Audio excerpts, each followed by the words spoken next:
Pada zaman itu, tidak ada raja di antara orang Israel. Dan pada zaman itu, suku Dan sedang mencari milik pusaka untuk menetap.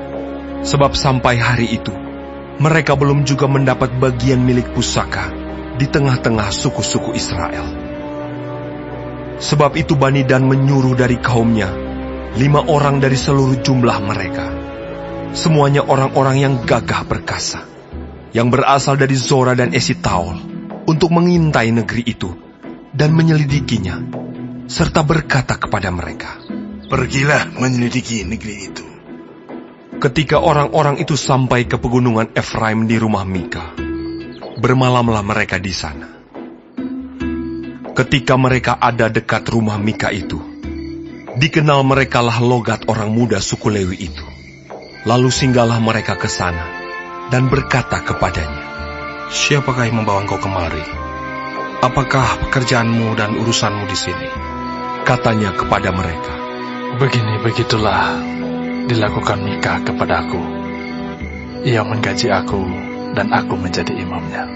Kata mereka kepadanya, "Tanyakanlah kiranya kepada Allah, supaya kami ketahui apakah perjalanan yang kami tempuh ini akan berhasil."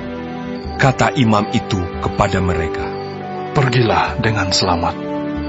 Perjalanan yang kamu tempuh itu dipandang baik oleh Tuhan." Sesudah itu, pergilah ke-5 orang itu, lalu sampailah mereka ke Lais. Dilihat merekalah bahwa rakyat yang diam di sana hidup dengan tentram, menurut adat orang Sidon, aman dan tentram. Orang-orang itu tidak kekurangan apapun yang ada di muka bumi, malah kaya harta. Mereka tinggal jauh dari orang Sidon dan tidak bergaul dengan siapapun juga. Setelah mereka kembali kepada saudara-saudara sesukunya di Zora dan Esitaol, berkatalah saudara-saudara sesukunya kepada mereka, "Apakah yang kamu dapati di sana?" Jawab mereka, "Bersiaplah. Marilah kita maju menyerang mereka, sebab kami telah melihat negeri itu, dan memang sangat baik. Masakan kamu tinggal diam? Janganlah bermalas-malas untuk pergi memasuki dan menduduki negeri itu. Apabila kamu memasukinya, kamu mendapati rakyat yang hidup dengan tentram, dan negeri itu luas ke sebelah kiri dan ke sebelah kanan. Sesungguhnya Allah telah menyerahkannya ke dalam tanganmu. Itulah tempat yang tidak kekurangan apapun yang ada di muka bumi." Lalu berangkatlah dari sana, dari Zora dan Esitaol, 600 orang dari kaum suku Dan, diperlengkapi dengan senjata. Mereka maju, lalu berkemah di Kiryat Yearim, di Yehuda. Itulah sebabnya tempat itu disebut Mahane Dan sampai sekarang. Letaknya di sebelah barat Kiryat Yearim. Dari sana, mereka bergerak terus ke pegunungan Efraim dan sampai di rumah Mika. Lalu berbicaralah ke-5 orang yang telah pergi mengintai daerah Lais itu. Katanya kepada saudara-saudara sesukunya, "Tahukah kamu bahwa dalam rumah-rumah ini ada efod, terafim, patung pahatan, dan patung tuangan? Oleh sebab itu, insafilah apa yang akan kamu perbuat." Kemudian mereka menuju ke tempat itu, lalu sampai di rumah orang muda suku Lewi itu, di rumah Mika, dan menanyakan apakah ia selamat.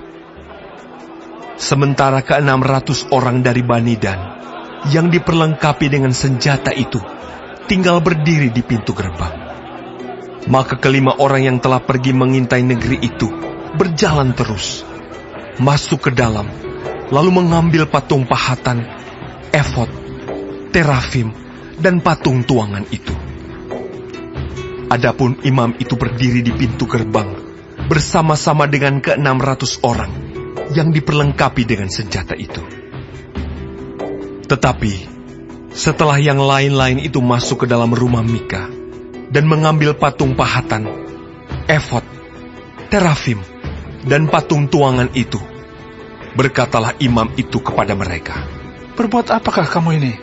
Tetapi jawab mereka kepadanya, "Diamlah, tutup mulut. ikutlah kami dan jadilah bapak dan imam kami. Apakah yang lebih baik bagimu, menjadi imam untuk seisi rumah satu orang, atau menjadi imam untuk suatu suku dan kaum di antara orang Israel?" Maka gembiralah hati imam itu.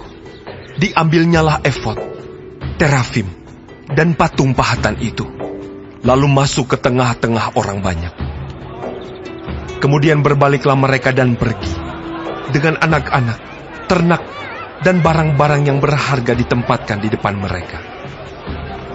Ketika mereka telah jauh dari rumah Mika, dikerahkanlah orang-orang dari rumah-rumah yang di dekat rumah Mika, dan orang-orang itu mengejar Bani Dan itu. Mereka memanggil-manggil Bani Dan, maka berbaliklah orang-orang itu dan berkata kepada Mika, "Mau apa engkau dengan mengerahkan orang?" Lalu jawabnya, Allahku yang kubuat, serta imam juga kamu ambil, lalu kamu pergi. Apakah lagi yang masih tinggal padaku? Bagaimana perkataanmu itu kepadaku? Mau apa engkau? Berkatalah Bani Dan kepadanya, "Janganlah suaramu kedengaran lagi kepada kami. Nanti ada orang yang menyerang engkau karena sakit hati, dan dengan demikian engkau serta seisi rumahmu kehilangan nyawa." Lalu Bani Dan melanjutkan perjalanannya. Dan Mika, setelah dilihatnya, mereka itu lebih kuat daripadanya. Berpalinglah ia pulang ke rumahnya. Lalu Bani Dan, dengan membawa barang-barang yang dibuat Mika, juga imamnya, mendatangi Lais, yakni rakyat yang hidup dengan aman dan tentram. Mereka memukul orang-orang itu dengan mata pedang, dan kotanya dibakar. Tidak ada orang yang datang menolong, sebab kota itu jauh dari Sidon, dan orang-orang kota itu tidak bergaul dengan siapapun juga. Letak kota itu di lembah Bet Rehob. Kemudian Bani Dan membangun kota itu kembali dan diam di sana. Mereka menamai kota itu Dan, menurut nama bapa leluhur mereka, yakni Dan, yang lahir bagi Israel, tetapi nama kota itu dahulu adalah Lais. Bani Dan menegakkan bagi mereka sendiri patung pahatan itu. Lalu Yonatan bin Gersom bin Musa bersama-sama dengan anak-anaknya menjadi imam bagi suku Dan, sampai penduduk negeri itu diangkut sebagai orang buangan. Demikianlah mereka menempatkan bagi mereka sendiri patung pahatan yang telah dibuat Mika itu, dan patung itu ada di sana selama rumah Allah ada di Silo.